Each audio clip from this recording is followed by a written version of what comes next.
everybody, and welcome back to Made by Marymount. Today, I am joined by sophomore on the cross-country team, Avery Finnegan. Avery and I preview Saturday's conference championship race, her transition from homeschool to college, and her lack of socks in her meet preparation. With that, let's meet Avery.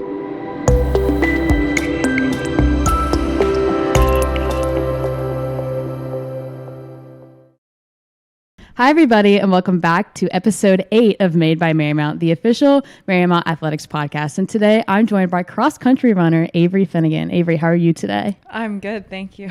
Yeah, I'm excited to get to talk to you because you have something big coming up, don't you? Yeah. So on Saturday, it is the Atlantic East Conference Championships for cross-country. Yeah. Pretty exciting stuff. Tell me a little bit about what that meet is like. So basically, it's the entire conference competing together, and whoever's the champion wins. Right. As a team. It's for cross country, it's more of a team based sort of thing. So. And so that's different from like track and field, is it not? Yeah, track is a little bit more individualized. There's a lot of different events. I mean, you can certainly win some things as a team and get points, but generally speaking, it's more individualized. And cross country is definitely like points based, and you want to win as a team and you want to rank because that can lead you to different meets and like nationals and regionals. Gotcha. And give you more opportunities in that sense. Right. And so as we were just previously talking before this, your specific course that you practice at, or our necessarily Marymount's home course, is also where conference is going to be held this year. Am I correct? Yeah, we are hosting at Morven Park. It's in Leesburg, Virginia. And so tell us a little bit about that, because you guys aren't normally practicing there. So what is it like to have that as your home, your home turf, but you're not actually practicing there? So we will try to make it out there in the summertime when we come for preseason, but it's a beautiful course. I mean, it's a beautiful area. It's very historical, and there's they used to do horse races and like steeple for horses. They also host a lot of cross country meets, so it's a beautiful area. It's definitely a challenging course. Again, it's like a horse area, and it's very historical, so it's huge and it's very hilly. But it's a great opportunity to race, and it's just incredibly beautiful. So it's fun. So when you're racing, how far are you typically running? So for the women, the standard cross country length or distance for college is 6K, and for men it's 8K. So converted 8K is 5 miles and 6K is like 3.7-ish. See, that's crazy to me because like I could not. No, thank you. So like major credit to you, because like in the pool, I'm like, oh, that's no big deal. But like on land, I'm like, whew. It balances out. It's about the same. You guys just have very long practices, so it doubles. Fair enough. So when you're running and you're practicing, how far are you running on your daily? So when you have practice this morning, how far are you running? Or what does that practice look like? Let me rephrase my question a little bit. Right. It depends. So we run about 6 to 7 times per week. Occasionally we'll have doubles. You generally are given a mileage chart throughout the entire season, depending on where you're going to peak and kind of taper off for different meets. And our weeks are kind of broken down as like 3 easy runs, 2 workouts, and a long run. And so those easy runs for me vary between like 3 to 6 miles, and the workouts, I usually have like a 7-mile day and a 6-mile day, and then we'll have like a long run.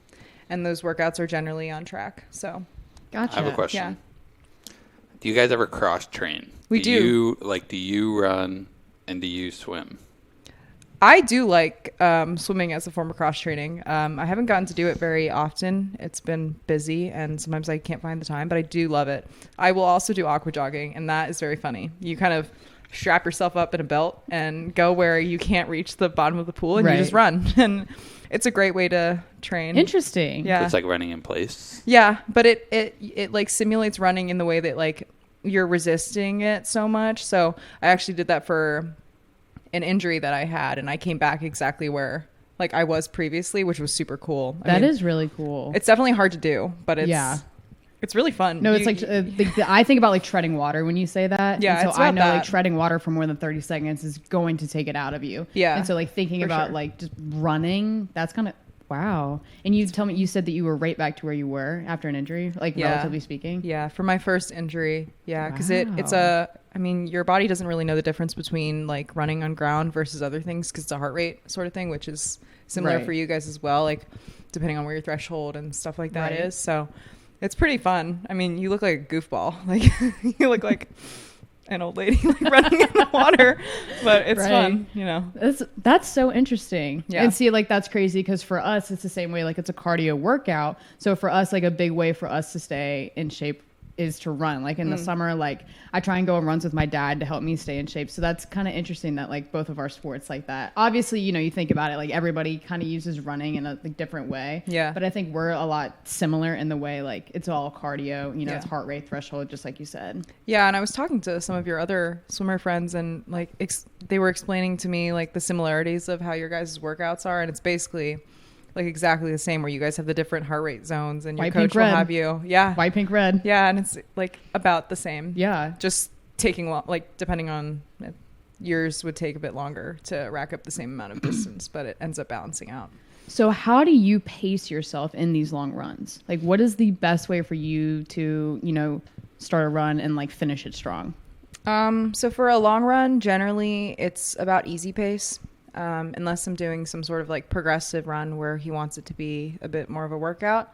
But in general, generally a long run is a workout in itself. It's just at your set easy pace. And I kind of go off feel.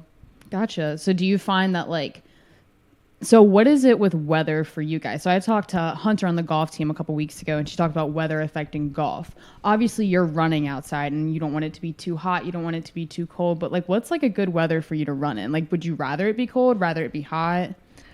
I really like when it's cold. In general, I'm someone that prefers cooler weather. I mean, you have to run either way. Right. You just kind of depend.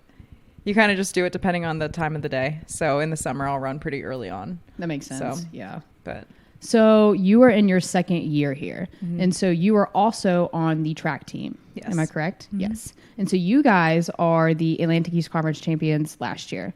Yeah. What is the momentum coming into cross country off of that win? There are two different types of running. I do understand that, but you're coming off of a really big win for a lot of your teammates.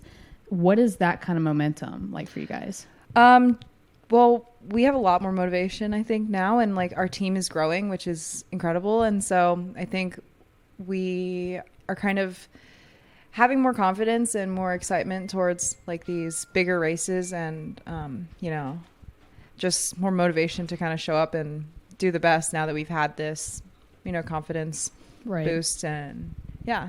I definitely think like the coming off of a win like that, like it just helps like everybody be really positive about things to come. For sure. And like I can totally see what you're saying with that. Like it just makes everybody excited too. Mm-hmm. So again, you're in your second year here. We gotta have a signal for when I'm hopping in. Okay.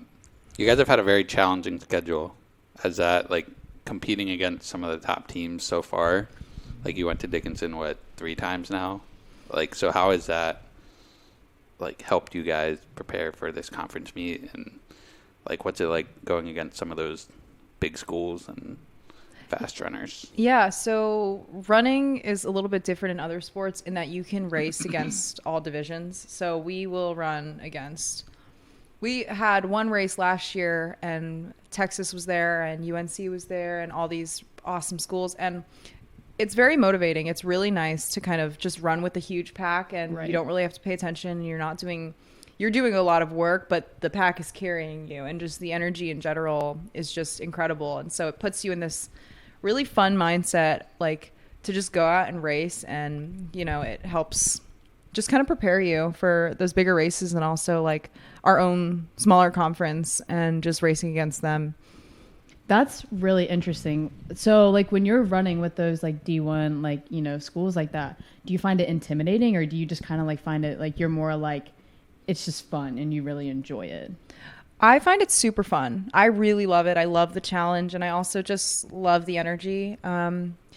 There is like kind of a stigma with D3 athletes, with runners especially, that they're not as good, but actually there are some like Division 3 athletes that are absolutely incredible and knock some of the Division 1 runners out. So it's really fun, and it's really fun to also race against other Division 3 runners that are super great, and same with D1. So it's just kind of a mix, and it's just the energy that's incredible. So yeah. Interesting. That's right. I couldn't imagine swimming against like D1 swimmers. Like that would be really intimidating to me. So like thinking about like how you just view that as fun kind of puts a switch on like a perspective for me. Like thinking about like we have a George Mason invite that is coming up for us that you have to qualify for. But like thinking about even swimming at that more or less isn't intimidating. It's like, okay, cool. I get this opportunity. Like I'm going to make the most of it. Yeah. And I think like the discipline that some of those teams have kind of motivates me to want to work harder and just see like, oh, like I can improve as well. And like, these are some things that other athletes are doing that I can maybe incorporate in my life and in my like practice of improving. So I think it's just a fun opportunity. It can definitely be stressful, but since it's not necessarily part of the conference, I don't use it as like, oh, like I have to reach a certain thing. Right. Gotcha. So you're in your second year here at Marymount. Can you tell us a little bit about how you came to Marymount? Like what brought you here? So I was homeschooled basically from like 7th grade to 12th grade, even 12th grade, but I decided to do like online school through my high school. Okay. And I was homeschooled for a lot of different mental health things and just personal. I wanted to be homeschooled. And so when I found out that I had the opportunity to potentially like be a part of the school, I was like, oh, like cool, like I'll start running. So my first year of running was senior year, and I didn't really think too much about going to college. I was kind of going to do like Nova and community college to kind of get myself back into kind of public school and stuff and see what I wanted to do. But I started cross country and I really loved it, and I was seeing a lot of progress with it, and I luckily had Coach Morrow come to one of my meets, and he saw me, and so I got the opportunity from there around October time. So that's kind of how it came about. So obviously a classroom setting is different from homeschool, but like what is like the biggest like kind of change that you saw coming to college versus like being homeschooled, you know, most of your life? I'd say definitely being away from my home. Yeah. And like being in such a kind of a fast moving environment, and also being in the city. Yeah. I love the city. And so that's been very nice, but definitely it's just a huge adjustment, like coming for everybody also just coming from high school to college, but also like being a homeschooled kid who also only ran 1 year and then going to collegiate athletics and then also being in a sort of public school is very different. With that's a big change. Yeah. How did you like get accustomed? Like what was the fastest way for you to kind of like settle into a routine, like kind of get used to everything? I think running is kind of what makes it the easiest because I still have that discipline and it's not isolating. Like I'm committed to showing up for myself, for my team, for my coaches, and that kind of helps me like start my day and like figure things out and go from there. So what's your major here at Marymount? Criminal justice. So what do you want to do with criminal justice? Do you have any idea? I would like to be a lawyer probably for a bit and then maybe get into intelligence work. Interesting. Yeah. So backtracking a little bit, you said that, you know, you really enjoy the city and that was something that was very different for you. Where are you originally from? I'm from Sterling, Virginia. So it's like 45 minutes away. So being like, you know, towards DC, like what is your like favorite thing here about the city then? I love coffee shops. Okay. Nothing wrong with that because I'm right there with you. I'm a big coffee shop person. So what's your favorite one? I really love Blue Bottle. It's in Georgetown. Okay. I think I it's have cute. heard of it. I've never been, so I'll have to try that one. Yeah, it's real good. What's your coffee order? Oh my gosh, it changes all the time. I'll drink anything. Really? I will. Interesting. Do you like really tea? Depends. I love tea. Okay. I love matcha. I love chai. Yeah, too much. Yeah. I'm right there with Anything. you. I find the caffeine headache being like a real thing for me recently, and it's kind of getting alarming. Kind of like, Yeah, definitely it can be an affecting thing, you know. So when, you know, you step foot on Marymount and you're a homeschool kid, you know, what is like the first couple of thoughts that go through your head? Like when you're here on move-in day last year, are you nervous? Are you excited? I was so scared. I mean, like, I so. don't know like what I'm doing. I was like, I want my dog. Yeah.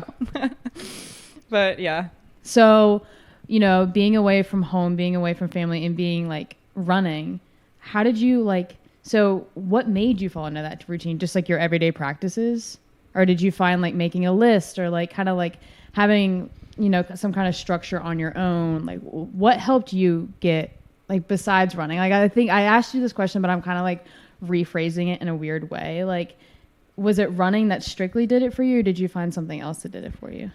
I honestly think that running did the majority of it, because I struggled a lot with mental health and a lot of different things. And partially because of like mental health, I had to be homeschooled. And so that year of starting running, like really put a lot of motivation and like, I guess, fire into my butt to like start doing other things. And from the practice of running, I have been able to like become a lot more disciplined and a lot more consistent with a lot of other things. But I'm a big list person. Okay. For sure. And I'll like schedule out my day. Gotcha. And stuff. So, you know, along with running and, you know, along with your dog and coffee shops, you have another hobby that like you kind of do on your spare time, which is taking photos. Yeah. Tell me a little bit about like how that started. I will occasionally take photos. It's not like a huge hobby for me. It's just something that I'll potentially do on the side if maybe I have time. But do you find like peace in that, or is it just kind of find something you find fun? You just kind of do it like just to pass time? I just think it's fun. Fair enough. It's fun, and I like to see what other people do with it. Fair enough. So usually as we, you know, trail off here, I ask a bit like of more like laid back and like fun questions, even though we kind of touched on your coffee order a little bit. So running wise, what is your favorite running shoe? I have a shoe addiction. So I really like Nike shoes. I like the Dragonfly spikes, and I like, they have these things called Vaporflies, and they're workout shoes. And they're pretty cool. Those are pretty. Are you a big like bright color person? Are you a bit like a neutral? I like bright colors. I think it's fun. If they're workout shoes and if they're like racing shoes and I'm not gonna use them after, definitely I'll do fun colors. I was at a meet and I took a picture of your shoes were bloody. Is that a common occurrence? Is that? Oh yeah. So how does that happen? I've seen it in like baseball and stuff, but how does it happen in running that you end up at the end of a race with, like, you could literally see the like blood. The shoes were yellow. Yeah, I know exactly the photo you're talking about. And it was all bloody. Yeah, like so this is controversial, apparently it's weird, but I do not wear socks with my spikes when we race. And so the entire inner part of my foot will crack and like split, and I'm very used to it. It doesn't feel so good. But you're used to it? Oh, it hurts very much, but you just kind of like block out the pain. It hurts after. I don't really notice it during. Yeah, when does it like start?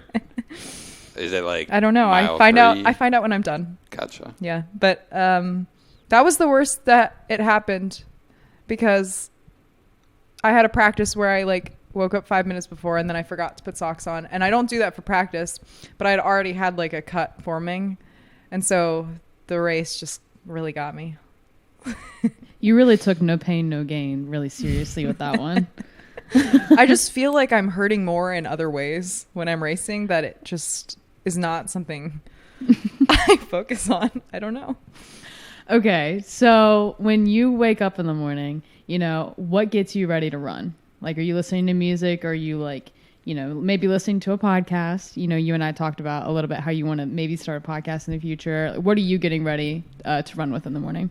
I usually have quiet time in the morning. Okay, tell me a little bit about that. I've started to incorporate it a little bit more because I find that I need it and I find it's very helpful. But I wake up like an hour or so before and I just journal a bit. I'll pray, I'll read something, and just kind of listen to music and kind of start my day like calm and like kind of figure out what needs to happen that day. And that kind of gets me in a good mindset. I usually try to do it as much as I can, but sometimes I don't have time. So right. So with that, you're more of a calm, get ready person rather than like a super wild, anxious, like amped up kind of person. Yeah. Interesting. Sure. Do you find that like, do you not like amped up? Or have you never like really like been that way? Have you always been kind of like cool, calm, and collected? Because every time I've ever passed you, you've been very chill. I've never seen a worked up Avery in my life. I find honestly that I have a lot of anxiety that it needs to be calmed. So otherwise I'll get into my head and like won't perform as well as I want to. So I find that it's better for me to be calmer, and otherwise my coach like will have to drill into my head to give myself a chance, and I'm like, okay, like I'm going to. So my last question is, when you're like running, what are you thinking about? You thinking about like how bad it hurts, or you like maybe like, I don't know. Like for me, like when like right now when I'm swimming, like I'm like constantly like replaying like Hamilton songs in my head. Like on repeat right now. Okay. That's what's going through my head right now. So I'm curious to see what goes through your head when you're doing the same kind of idea of a workout here. It really depends. Sometimes I'm like, okay, just get to this corner and then get to the next one. Or I like completely like what seems like I black out. I feel like I just wake up at another point in my run, or I'm thinking about my day, or I'm talking with someone. It just depends. Gotcha. There's a lot. It's like a lot or nothing. Fair. I feel like sometimes I'm just staring at the black line at the bottom of the pool, and other times I have Hamilton in my head. Yeah.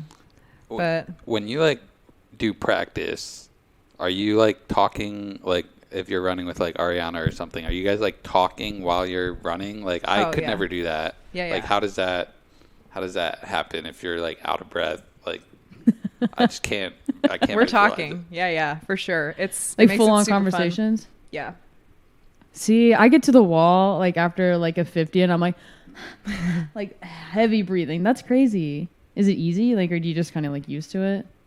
Both. Usually those runs that I am having full conversations with, it's like a long run or just a training run. So yeah, it's nice though. Interesting. That is very interesting. Yeah. Well, Avery, I want to thank you so much for joining us today here on Made by Marymount, and I want to wish you the best of luck this weekend. I'm really excited for you and your team to see what you guys can bring home to us this weekend.